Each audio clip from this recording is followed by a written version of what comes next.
অনেক কালজয়ী রচনার নেপথ্যেই রয়েছে বিশেষ ঘটনা। বন্দে মাতরমও তার ব্যতিক্রম নয়।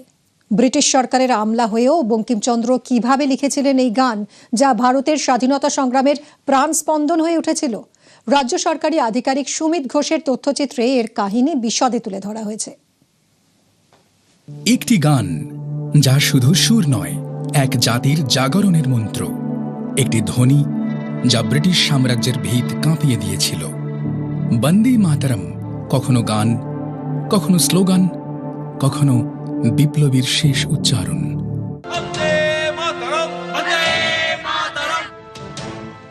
বন্দে মাতরম ছোট্ট এই শব্দের মধ্যেই যেন জেগে রয়েছে সমগ্র ভারত আত্মা। সাহিত্য সম্রাট বঙ্কিমচন্দ্র চট্টোপাধ্যায়ের লেখা এই গানের 6টি স্তবক গাওয়া নিয়ে রাজনৈতিক ও ধর্মীয় মতবিরোধ যাই থাক না কেন, এই গানের ব্যাপ্তি, এই গানের দীপ্তি নিয়ে কোনো সন্দেহ নেই। কোন প্রেক্ষাপটে হয়েছিল এই অমর সৃষ্টি, কোথায় লেখা হয়েছিল, কিভাবে বন্দে মাতরম হয়ে ওঠে ভারতের স্বাধীনতা সংগ্রামের প্রাণ স্পন্দন, আর্কাইভের দুর্লভ নথি, ইতিহাসবিদদের গবেষণা আর বহু অজানা তথ্য, এই তিনকে আশ্রয় করে বন্দে মাতরমের ইতিহাস নিয়ে তথ্যচিত্র তৈরি করেছেন রাজ্য লেখাগারের আধিকারিক সুমিত ঘোষ। 1873 সালের 15ই মার্চের বিকেলবেলা মুর্শিদাবাদের তৎকালীন ডেপুটি কালেক্টর বঙ্কিমচন্দ্র চট্টোপাধ্যায় পালকি চড়ে বাসায় ফেরার সময় বহরমপুরের বারাক স্কোয়ারের ক্রিকেট খেলার প্রাঙ্গণে অজানিতভাবে ঢুকে পড়েন। সেখানে তখন ক্রিকেট খেলে অবসর সময়ের বিনোদনে ব্যস্ত সেনাবাহিনীর সংখ্যাগুরু অংশ শ্বেতাঙ্গ সেনারা। কমান্ডিং অফিসার কর্নেল ডাফেন এই কাজের জন্য প্রকাশ্যে শারীরিকভাবে হেনস্থা ও অপদস্থ করলেন বঙ্কিমচন্দ্রকে। কোর্টে গেলেন বঙ্কিমচন্দ্র। ভরা কোর্টে ক্ষমা চাইতে বাধ্য হলেন ডাফেন। কিন্তু সাহেবের এই অপমানে বঙ্কিমচন্দ্র মনে শান্তি পেলেন না। মনে করা হয় এই ঘটনার পরেই অপমানিত বঙ্কিমচন্দ্র তার ব্রিটিশ বিরোধী মনোভাব থেকে বন্দে মাতরম মহামন্ত্র লেখায় উদ্বুদ্ধ হন। নথি যা পাওয়া যাচ্ছে, প্রমাণ যা পাওয়া যাচ্ছে, তাতে লালগোলা রাজ শৃঙ্খলিত কালীবাড়ি এবং কালীবাড়ির ভেতরেই দোতলার একটি ঘরে তিনি লেখাপড়া এবং লেখালেখি করতেন, থাকতেন। বঙ্কিম যখন এখানে এলেন তখন মাতৃমূর্তি দর্শন করলেন, এক অদ্ভুত মাতৃমূর্তি, যে মাতৃমূর্তি ভূভারতে আর একটিও নেই। সে মাতৃমূর্তি শিকল দিয়ে টেনে বাঁধা, তার 2 হাত করবদ্ধ, হাতে কোনো খাড়া নেই। এই শেকল বাঁধা মা কালীকে তিনি বঙ্গদেশ বা ভারত মাতার সঙ্গে তুলনা করলেন। আমরা তুলে ধরার চেষ্টা করেছি গানের উৎস কোথায়, গানটা কোথা থেকে শুরু হলো, কোন প্রেক্ষাপটে সাহিত্য সম্রাট বঙ্কিমচন্দ্র, যিনি একজন ডেপুটি ম্যাজিস্ট্রেট ছিলেন, যে মানুষটি ইংরেজদের অধীনে চাকরি করে ইংরেজদের বিরুদ্ধেই এরকম গান লিখতে পারেন, কি এমন প্রেক্ষাপট ছিল সেটাকে আমরা দেখানোর চেষ্টা করেছি।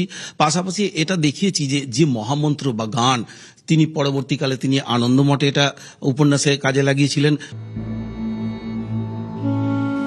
বন্দে মাতরমের রচনাস্থল নিয়ে অন্য জনশ্রুতিও আছে।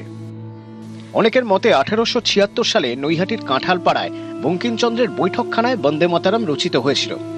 অনেকের আবার দাবি বহরমপুরের দিনু সান্যাল লেনের যোগমায়া ভবন এবং বেলডাঙ্গা অঞ্চলের ভান্ডারদহ বিলের তীরে বিন্ধেশ্বরী তলায় এই সঙ্গীত রচিত হয়।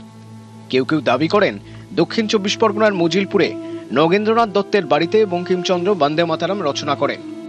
বঙ্কিমচন্দ্র চুচুড়ার জোড়াঘাটের পাশে যে ওনার বাড়িটি, যে বাড়িটি এখনো আছে এবং সংরক্ষিত হয়েছে, তাতে ফলকেও লেখা আছে যে বঙ্কিমচন্দ্র এখানে বন্দে মাতরম রচনা করেন। একটা বিশাল বড় দরজা খুলে যাওয়া, যে কি আছে, কোথায় করেছিলেন, কেন করেছিলেন, এর পেছনে কে কে ছিল, গান, সিনেমা, এটা নিয়ে এতগুলো সুর হওয়া, তারপরে একটা রাজনৈতিক চাপানোতর, যেখানে বলা হয় যে মুসলিমরা বিরোধিতা করেছিল, কিন্তু আবার অন্য দিক দিয়ে খান আব্দুল গফর খান সহ অনেকে এটা আবার সমর্থনও করেন।